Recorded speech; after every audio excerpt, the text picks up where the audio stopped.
Lo que está pasando en el estrecho de Hormuz no es un incidente, es historia en tiempo real. Irán lanzó múltiples misiles de crucero, drones y botes de ataque contra destructores de la Marina de los Estados Unidos y contra buques comerciales que navegaban bajo protección americana. El Pentágono dice que los interceptó. Irán dice que alcanzó un buque de guerra. Ambos no pueden tener razón al mismo tiempo, y esa contradicción, esa guerra de narrativas paralelas, es exactamente donde empieza el peligro real. Desde el 28 de febrero de 2026, cuando Estados Unidos e Israel lanzaron la operación Epic Fury, el estrecho de Hormuz, por donde transitaba el 25% del petróleo marítimo mundial, ha estado prácticamente cerrado. No es retórica, es una fractura en la columna vertebral energética del planeta. El Pentágono movilizó 15.000 efectivos, destructores con misiles guiados, más de 100 aeronaves y plataformas no tripuladas para la llamada Operación Project Freedom, un intento de forzar el paso comercial por el estrecho. Pero Irán no se movió, no cedió, y eso nos dice algo fundamental sobre la naturaleza de este conflicto. Esto no se resuelve con portaaviones. Mientras existe un frágil cese al fuego, Trump ordenó un bloqueo naval total de los puertos iraníes, convirtiendo el Golfo en una zona de doble bloqueo bloqueando a Irán e Irán bloqueando al mundo. Las consecuencias económicas ya se sienten en cada surtidor de gasolina, en cada factura de energía, en cada cadena de suministro global. Esto no es solo guerra, esto es el reordenamiento del poder mundial y tú necesitas entenderlo. Vamos a hablar con honestidad, no con el lenguaje suavizado de los comunicados de prensa del Pentágono, ni con las declaraciones triunfalistas de Trump en Truth Social. Vamos a hablar de lo que realmente ocurrió en el estrecho de Hormuz el 4 de mayo de 2026 y de por qué lo que sucedió ese día tiene implicaciones que van mucho más allá de lo que cualquier canal de noticias mainstream te está explicando esta noche. Irán lanzó misiles de crucero, cohetes y drones de combate contra destructores de la Marina de los Estados Unidos y contra buques comerciales que navegaban bajo protección americana en el estrecho de Hormuz. Eso es un hecho. No es especulación, no es propaganda iraní. Eso lo confirmó el propio almirante Bradley Cooper, comandante del CENTCOM, el Comando Central de los Estados Unidos que supervisa todas las operaciones militares en el Medio Oriente. Y cuando el jefe del CENTCOM sale a decirte que tu flota fue atacada con misiles de crucero, más vale que le prestes atención porque este hombre no habla por las redes sociales ni para impresionar a nadie en una rueda de prensa. Pero aquí viene la parte interesante, la parte que nadie en Washington quiere discutir abiertamente: los misiles de crucero iraníes que apuntaron a los destructores de la Marina de los EEU fueron derribados y helicópteros estadounidenses hundieron 6 pequeñas embarcaciones iraníes que intentaron atacar a los buques comerciales. Bien, de acuerdo, los sistemas de defensa funcionaron, los aegis de los destructores hicieron su trabajo. Perfecto, pero quiero que pienses en algo que nadie en CNN ni en Fox News va a decirte esta noche. Si Irán lanzó esos misiles sabiendo perfectamente que serían derribados, entonces, ¿cuál era el objetivo real? ¿Cuál era el mensaje? Porque los militares iraníes no son idiotas. Llevan décadas preparándose para exactamente este escenario. Ellos saben perfectamente cuál es el alcance de los sistemas de defensa americanos. Entonces, si dispararon sabiendo que iban a caer, fue para decirle al mundo, y específicamente a Washington, que están dispuestos a pelear, que no se van a rendir, que el estrecho de Hormuz no es aguas internacionales bajo control americano. Para Irán, el estrecho de Hormuz es su patio trasero, y están dispuestos a morir defendiéndolo. Hay que recordar que todo esto comenzó cuando Trump anunció el domingo pasado la operación Project Freedom, prometiendo que la Armada de los Estados Unidos guiaría a sus barcos de manera segura fuera de estas aguas restringidas. Suena bien, ¿verdad? Libertad. Es una palabra poderosa. Los americanos amamos esa palabra, pero hay una diferencia enorme entre la retórica política y la realidad militar, y lo que ocurrió el lunes 4 de mayo fue una lección brutal de esa diferencia. El despliegue militar americano para esta operación es impresionante en papel: alrededor de 15.000 efectivos, 2 portaaviones, destructores con misiles guiados, una enorme contingente de aviones de guerra y drones y robots navales para detectar y limpiar minas. El primer día de la operación se registró un éxito inicial cuando un buque portacoches de bandera estadounidense fue escoltado con éxito fuera del estrecho bajo coordinación militar. 2 barcos, solo 2. Eso es todo lo que pudieron sacar el primer día. Y esto en un estrecho por el que antes del conflicto transitaban alrededor de 120 embarcaciones diarias. 2 barcos. Eso es lo que tienes que entender cuando el secretario del Tesoro, Scott Bessent, sale por Fox News a decirte que los Estados Unidos tienen control absoluto del estrecho de Hormuz. Control absoluto con 2 barcos. 2. Ahora bien, el contexto histórico de todo esto es fundamental para entender por qué estamos aquí. El 28 de febrero de 2026, Estados Unidos e Israel iniciaron ataques aéreos coordinados contra Irán bajo la operación Epic Fury, atacando instalaciones militares, sitios nucleares y liderazgo, resultando en la muerte del líder supremo Ali Khamenei. Irán respondió con bombardeos de misiles contra ciudades israelíes y bases americanas en el Golfo. Piensa en lo que significa eso. El líder supremo de una nación de 90 millones de personas fue asesinado. Su gobierno fue atacado. Sus instalaciones nucleares, que representaban décadas de inversión estratégica, fueron destruidas. Ese no es un acto de guerra ordinario. Eso es una ruptura existencial. Y ahora pretendemos sorprendernos de que Irán esté lanzando misiles contra nuestra marina. ¿Qué esperábamos? Desde el 4 de marzo de 2026, Irán declaró el estrecho de Hormuz oficialmente cerrado, bloqueando el paso de buques de guerra y tanqueros internacionales. El estrecho tiene apenas 34 kilómetros de ancho en su punto más estrecho, facilitando el tránsito de alrededor de 20 millones de barriles de petróleo diarios, representando aproximadamente el 20% del comercio mundial de petróleo por vía marítima, 20% del petróleo del mundo entero, por un canal de 34 kilómetros de ancho, y ese canal está en manos de un país que acabamos de atacar, cuyo líder supremo asesinamos y cuya economía llevamos meses intentando estrangular. Señores, cuando la gente habla del estrecho de Hormuz como estratégico, lo que realmente están diciendo es que si ese canal se cierra de verdad, no parcialmente, sino completamente, la economía global colapsa, no se desacelera, colapsa, y las consecuencias económicas ya son devastadoras. Tras el cierre del estrecho el 4 de marzo, el petróleo crudo Brent superó los $120 por barril y Qatar Energy se vio obligado a declarar fuerza mayor en todas sus exportaciones.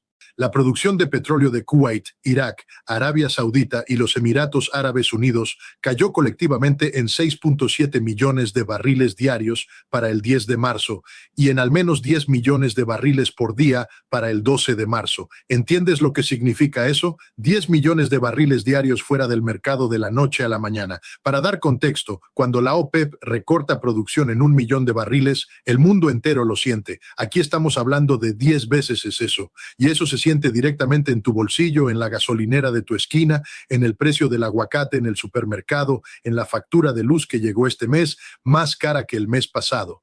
Los precios del combustible en América del Norte han subido significativamente desde principios de marzo. El precio del galón de gasolina en los Estados Unidos ha subido 1.16 desde el inicio de la guerra, con precios que podrían llegar a 5.000 ser por galón si el estrecho de Hormuz no se abre para mediados de abril. El combustible de aviación en América del Norte ha subido un 95% desde que comenzó la guerra, lo que ha provocado que múltiples aerolíneas aumenten los precios de las maletas facturadas. Y eso es solo el comienzo, porque lo que estamos viendo en las gasolineras no es el reflejo del precio actual del petróleo. Es el reflejo del precio de hace 3 o 4 semanas. El mercado se mueve más rápido de lo que el consumidor promedio puede seguir. Analistas han advertido que los precios podrían alcanzar 150 por barril si las disrupciones continúan, lo que añadiría 0.8% a la inflación global. $150 por barril. Eso no es una predicción apocalíptica. Eso es una evaluación de economistas serios analizando datos concretos. Ahora regresemos al estrecho, porque lo que sucedió el lunes no fue solo un intercambio de disparos, fue político, fue estratégico y fue un mensaje a todo el mundo. El ministro de Relaciones Exteriores de Irán, Abbas Araghchi, advirtió a los Estados Unidos y a los Emiratos Árabes Unidos contra involucrarse en un pantano, afirmando que los eventos en el estrecho de Hormuz dejan claro que no hay solución militar a una crisis política. Araghchi también desestimó el plan de Washington, llamándolo Proyecto Punto Muerto, Project Deadlock. Piénsalo un momento. El canciller iraní no está gritando, no está amenazando con el fin del mundo. Está hablando como un diplomático. Está usando el lenguaje de alguien que cree que tiene la razón y que el tiempo trabaja a su favor. Y en términos estratégicos, tiene un punto que Washington no quiere escuchar, pero que todos deberíamos entender. Irán no necesita ganar una guerra naval contra los Estados Unidos. Eso sería suicidio y ellos lo saben.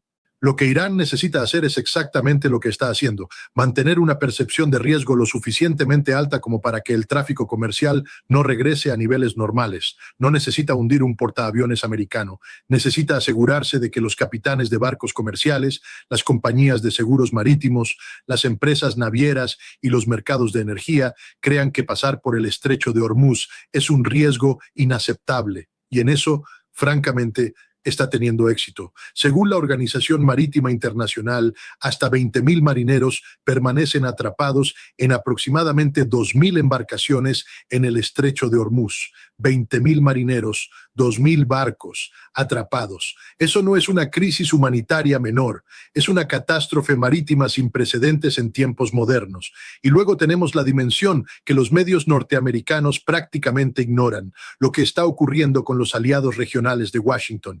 El Ministerio de Defensa de los Emiratos Árabes Unidos dijo el lunes que habían interceptado 12 misiles balísticos, 3 misiles de crucero y 4 drones disparados desde Irán, lo que resultó en 3 heridos leves. Los Emiratos Árabes Unidos, uno de los aliados más importantes de Washington en la región, un país que alberga enormes bases americanas, un país con el que tenemos tratados de defensa, fue atacado por misiles iraníes. Y ese mismo día, autoridades emiratíes reportaron que un gran incendio estalló en la zona industrial de petróleo de Fujairah después de que drones iraníes atacaran las instalaciones. Fujairah, una zona industrial de petróleo crítica, atacada. ¿Ves el patrón? Irán no está solo defendiendo el estrecho, Irán está enviando un mensaje a cada uno de los aliados de Washington en la región. Si están con América, están en guerra con nosotros. Y hablando de aliados, la posición de China en todo esto es absolutamente fascinante y nadie en Washington la está discutiendo con la seriedad que merece. En 2024, aproximadamente el 84% de las exportaciones de petróleo crudo y GNL que pasaban por el estrecho iban destinadas a mercados asiáticos. China recibía un tercio de su petróleo a través del estrecho. Un tercio del petróleo de China pasa por el estrecho de Hormuz. China es la segunda economía más grande del mundo. Y ahora mismo, con el estrecho prácticamente cerrado, China está absorbiendo un golpe económico enorme. Pero al mismo tiempo, China no está enviando portaaviones al Golfo Pérsico. No está hablando de Project Freedom ni de escolta naval. China está observando. China está tomando notas. Y China entiende, mejor que cualquier analista en Washington, que esta crisis reordena el mapa del poder geopolítico mundial de una manera que tardará décadas en estabilizarse. Quiero que hablemos de algo que me parece profundamente revelador del estado actual de la geopolítica americana. El secretario del Tesoro Scott Bessent salió por Fox News el lunes en la mañana y describió a la Armada iraní como una banda de piratas, una banda de piratas. Así es como el gobierno de los Estados Unidos describe a las fuerzas navales de una nación de 90 millones de personas, una nación con una historia de miles de años, una nación que controla uno de los corredores marítimos más importantes del planeta, una banda de piratas.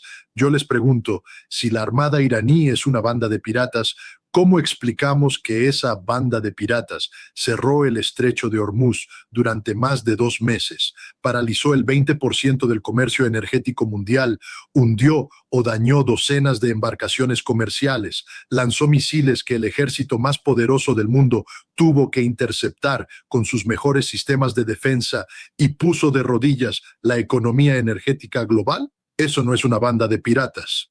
Eso es una fuerza estratégica asimétrica que lleva décadas preparando exactamente este escenario. El secretario de Estado, Marco Rubio, salió a decirle a los periodistas que la operación Epic Fury, la guerra ofensiva contra Irán, había terminado y que ahora los Estados Unidos estaban en una operación defensiva. Si representan una amenaza para nuestras fuerzas, derribaremos drones, derribaremos misiles, pero es de naturaleza defensiva, dijo Rubio. Yo escucho eso y pienso, ¿defensiva? ¿Desde cuándo bloquear los puertos de otro país es una operación defensiva? ¿Desde cuándo escoltar barcos por el territorio que ese país considera su zona de soberanía es una operación defensiva? El lenguaje que Washington usa para describir sus acciones en el Golfo es cada vez más desconectado de la realidad que vive la gente en el terreno y más desconectado aún de cómo el resto del mundo percibe estas acciones. La guerra ha precipitado una segunda crisis energética importante para Europa, principalmente a través de la suspensión de las exportaciones de gas natural licuado de Qatar y el cierre del estrecho de Hormuz. El conflicto coincidió con niveles históricamente bajos de almacenamiento de gas en Europa, estimados en apenas el 30% de capacidad tras un duro invierno 2025-2026, lo que causó que los precios de referencia del gas en Holanda casi se duplicaran para mediados de marzo.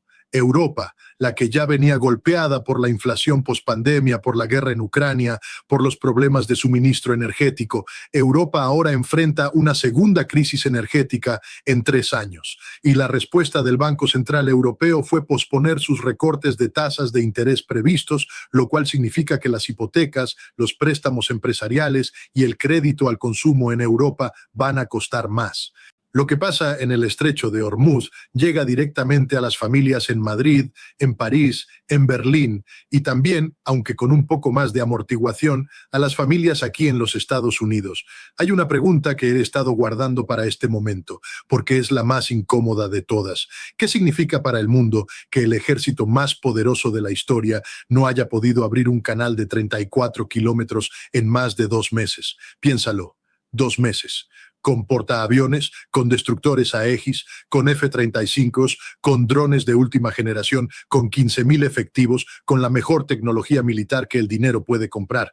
Y el estrecho de Hormuz sigue sin abrirse al tráfico comercial normal. Analistas independientes señalaron que solo 2 barcos de bandera estadounidense lograron transitar el estrecho el primer día de la operación y que escalar la operación para restaurar el flujo previo a la guerra de 120 embarcaciones diarias parece una meta muy lejana, especialmente si Irán no coopera. 120 barcos por día era lo normal, 2 barcos es lo que logramos en el primer día de una operación que Trump anunció con fanfarria. Eso no es un fracaso táctico menor, eso es una demostración del límite del poder militar convencional frente a una estrategia asimétrica bien ejecutada. Finalmente, el martes, Trump anunció que el proyecto Libertad, la operación para escoltar barcos a través del estrecho de Hormuz, sería pausada por un corto periodo de tiempo para ver si se puede alcanzar un acuerdo con Irán. La operación fue pausada en menos de 48 horas. Eso es lo que hay que entender. En menos de 48 horas de combate real en el estrecho, la administración Trump decidió pausar y buscar un acuerdo. Y eso no es debilidad necesariamente. Puede ser sabiduría, puede ser pragmatismo, pero lo que no puede ser es presentado ante el mundo como una victoria. Y sin embargo, eso es exactamente lo que la máquina de relaciones públicas de Washington va a intentar hacer en las próximas horas. Incluso si Washington y Teherán alcanzan un acuerdo para poner fin a la guerra, los precios del petróleo probablemente seguirán elevados durante algún tiempo debido a la acumulación de cargamentos sin descargar, la infraestructura regional dañada y la necesidad de limpiar las minas marinas iraníes. Minas marinas. Ese es otro capítulo oscuro de esta historia que la prensa americana prácticamente no cubre. Irán perdió el rastro de algunas de las minas que plantó en el estrecho de Hormuz, por lo que es incapaz de abrir completamente el estrecho, incluso si quisiera hacerlo. ¿Entiendes la gravedad de eso? Hay minas flotando en el corredor marítimo más importante del mundo y la potencia que las puso no sabe exactamente dónde están todas. Eso hace que cualquier operación de transporte comercial, independientemente de cuántos destructores americanos estén presentes, sea inherentemente peligrosa, no solo para los barcos, para los marineros, para los 20.000 marineros que hoy mismo están varados en esas aguas esperando que alguien encuentre una salida diplomática a este caos. Lo que estamos viviendo no es una guerra convencional entre dos ejércitos que se enfrentan en un campo de batalla, claro. Es algo mucho más complicado, mucho más peligroso y mucho más difícil de resolver con portaaviones y discursos en Truth Social. Es la colisión de dos visiones completamente incompatibles del orden mundial. Una que dice que los Estados Unidos tienen el derecho de navegar por cualquier agua del planeta en cualquier momento porque así lo dice el derecho internacional del mar. Y otra que dice que cuando un país ataca a tu nación, asesina a tu líder, destruye tu infraestructura y bloquea tu economía, tienes todo el derecho del mundo de responder de la manera que sea necesaria para sobrevivir.